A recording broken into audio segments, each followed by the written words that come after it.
Welcome to This is the Life Eternal.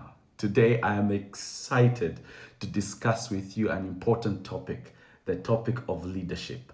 Because most people think leadership is about power, about titles, about authority, about being the one at the top, calling the shots. But what if we've misunderstood leadership completely? What if leadership isn't actually the problem? What if the problem is how we define it? Well, today I want to challenge the way we think about leadership because instead of teaching leadership as status, Jesus taught something radically different. Now, Jesus is the model of truth and what really works, and he taught servanthood. If we learned servanthood, leadership would take care of itself. Let's rethink leadership through the lens of Jesus, the greatest leader who ever lived, because he became the greatest servant who ever lived. We live in a world obsessed with climbing corporate ladders, climbing social ranks, climbing into influence, climbing into visibility. We celebrate top 30 under 30, top CEOs, top influencers. We treat leadership as something you achieve, something you own, something you use. And so leadership becomes pretty much about power, control, position, prestige. Even in religious spaces, leadership sometimes becomes about charisma, popularity, and visibility instead of character. But Jesus steps into this world and says, "Not so with you," in Matthew chapter 20 and verse 26. In other words, if you're going to follow me, you must unlearn everything the world taught you about greatness. That's what Jesus meant. Picture this: Jesus' own disciples, the men who had walked with him for years, began arguing about who was the greatest, who deserved the top position, who would sit beside him, who was number one. And Jesus stops them. He says, "The rulers of the Gentiles lord it over them." And he says, "Not so with you. For whoever wants to become great must be your servant." In Matthew chapter 20, verse 25 to 26. Jesus doesn't say, "Don't pursue greatness." He says, "You're pursuing it the wrong way." He doesn't reject leadership. He redefines it completely. He flips the pyramid upside down. In the world, leaders climb up. In God's kingdom, in the principles and values that actually work and bring progression in life, leaders bend downward. This is the beginning of Jesus' leadership revolution. You see, Jesus' life wasn't a lecture on leadership. It was a demonstration of leadership. Mark chapter 10 and verse 45.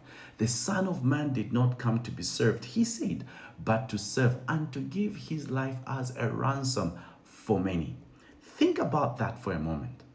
The one who created the universe, the one whom angels worship, came not to be served, but to serve. And he proved it. He washed his disciples' feet, a task reserved for the lowest slaves in the household. Yet the King of Kings stooped lower than everyone else. He ate with the outcasts, sinners, tax collectors, the rejected, the forgotten. Leaders today often build exclusive circles. Jesus broke them. He gave his life on the cross, the ultimate act of self-giving love. Leadership became sacrifice. Jesus didn't serve because he lacked authority. He served because he understood authority. Real authority flows downwards, lifting others instead of lifting oneself. Now listen to this. In John chapter 13, verse 13 to 14, Jesus said, "You call me teacher and Lord, and you are right. Now that I, your Lord and your teacher, have washed your feet, you also should wash one another's feet." Jesus had unquestionable authority, but his authority wasn't built on fear or intimidation or even status. His authority was rooted in love, in humility, in truth, in sacrifice. You see, he did not use people to build his platform. He used the platform to build the people. Jesus' leadership flowed like water, low, steady, life-giving. Wherever he went, the lowest person in the room suddenly mattered. That is kingdom leadership. That is the model of leadership that truly transforms communities and moves us forward. From Jesus' example, we learn four unshakable truths about servant leadership. I like to call them the four laws of servant leadership. Number one, the greatest stoop lowest. If you want to gauge someone's leadership, don't watch how they treat the powerful, watch how they treat the invisible. Number two, the leader serves first. Leadership is not a right, it's a responsibility. It begins with lifting others, not lifting oneself. Number three, influence comes from character, not position. Titles impress people, character impacts people. A person with character doesn't need a title, their life carries weight. Number four, power is shown through self-giving love. True power is not domination.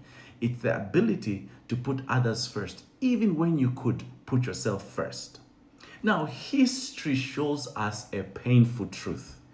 Whenever leadership is divorced from servanthood, it mutates into manipulation, bullying, abuse, oppression, and ego. Leadership becomes empire building instead of people building. This is why Jesus teaches servanthood, because it protects the heart of the leader and the well-being of the people. Leadership without service becomes poisonous, toxic. Servanthood transforms leadership into love and service. The world does not need more people chasing titles. It needs more people washing feet. We don't need more bosses. We need more servants. We don't need leadership courses that teach power. We need formation that teaches humility, sacrifice, responsibility, and love. You see, Jesus didn't reject leadership. He actually redeemed it. He restored its purpose. And he invites us into a new kind of greatness. A greatness that bends low so it can lift others high. Servanthood is the leadership that Jesus molded, the leadership the world desperately needs. So thank you for watching. If this message blessed you or challenged you, your thinking, please like, share, and subscribe. And let's continue this journey of rethinking what true leadership looks like. Thank you for watching.